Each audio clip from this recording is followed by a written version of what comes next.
Good morning and welcome to Pilgrim Congregational Church Daily Devotional. I'm Patrick Horn on this Tuesday, May the 5th. Very glad to have you along. We are reading in the book of Acts. This week we're in Acts chapter 7, looking at the last 6 verses of Acts chapter 7.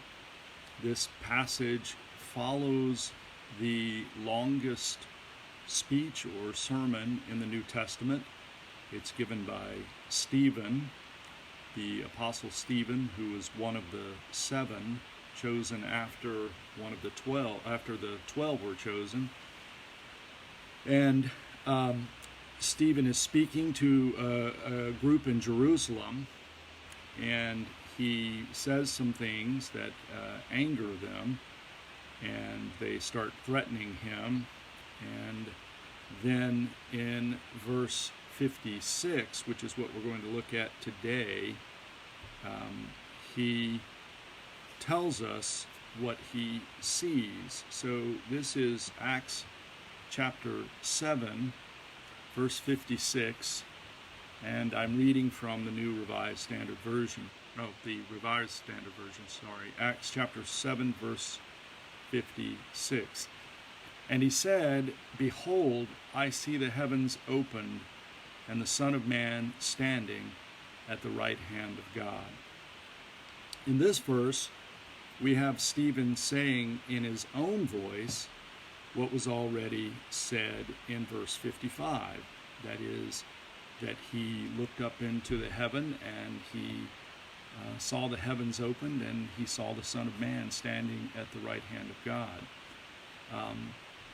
The term Son of Man is always used in the context of judgment, that Jesus is called the Son of Man because he presides over the judgment, the last judgment of human beings. And so this is what Stephen is seeing here is a scene of the last judgment, of his own judgment.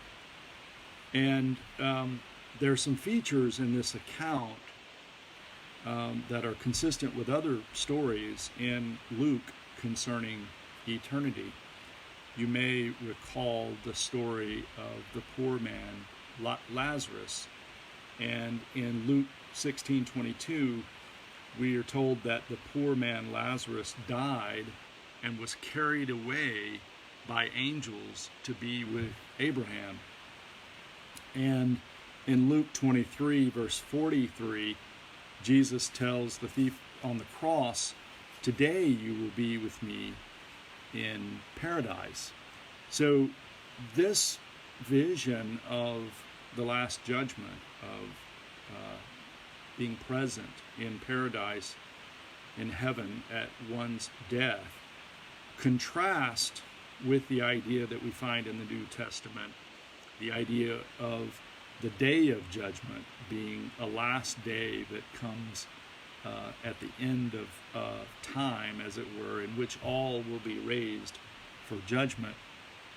So there are contrasting notions here of end times. In one approach, end times, the idea of the last judgment occurs, as it were, at one's death, and that's the point at which it's determined that you go into heaven or not. And the other vision is of a last day, which comes much later, in which all are raised to be judged. I think this tells us that the last judgment is one of those things that occurs in God's time. That is, I think it falls in the category of those things in which Jesus would respond when asked when something was going to occur. In fact, he's asked at the beginning of the book of Acts, when is the nation of Israel going to be restored? And he often responded to these questions by saying that this is not for us to know. This is for God to only to know, and that we shouldn't concern ourselves with those things. So I think that's what's happening here with this notion of the last judgment, that is, that and the time at the time of one's death. So this is God's time. It is eternal. I remember one philosopher saying that the last judgment is not the one after the next to last, to make this point. In other words, the last judgment is not something that occurs in time. It's something that is eternal. And every moment of our lives is the moment of judgment. And how we respond is a moment in eternity. What's important about this moment here in this text is that it was the vision that Stephen needed.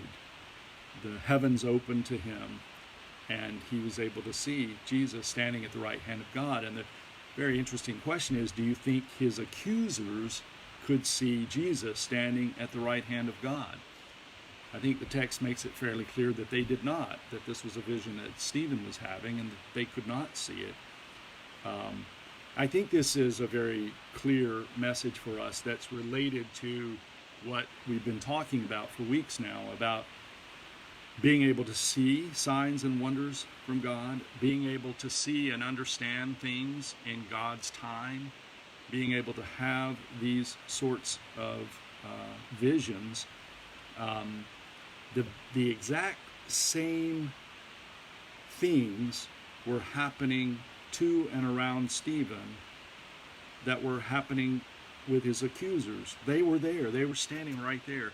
But they did not see the heavens open. They did not see Jesus standing at the right hand of God.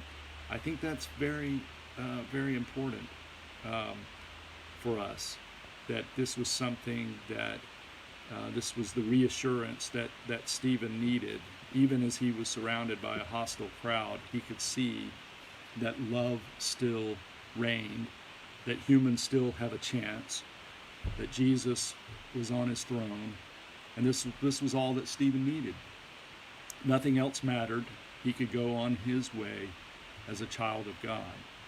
And the message for us, I think, is that this kind of vision is available to us. That is, our being able to see Jesus standing at the right hand of God, to be able to live our lives in a way that allows us to see signs and wonders from God, and that this is available to us, that we simply need to pray and to live our lives this way in order to see this way.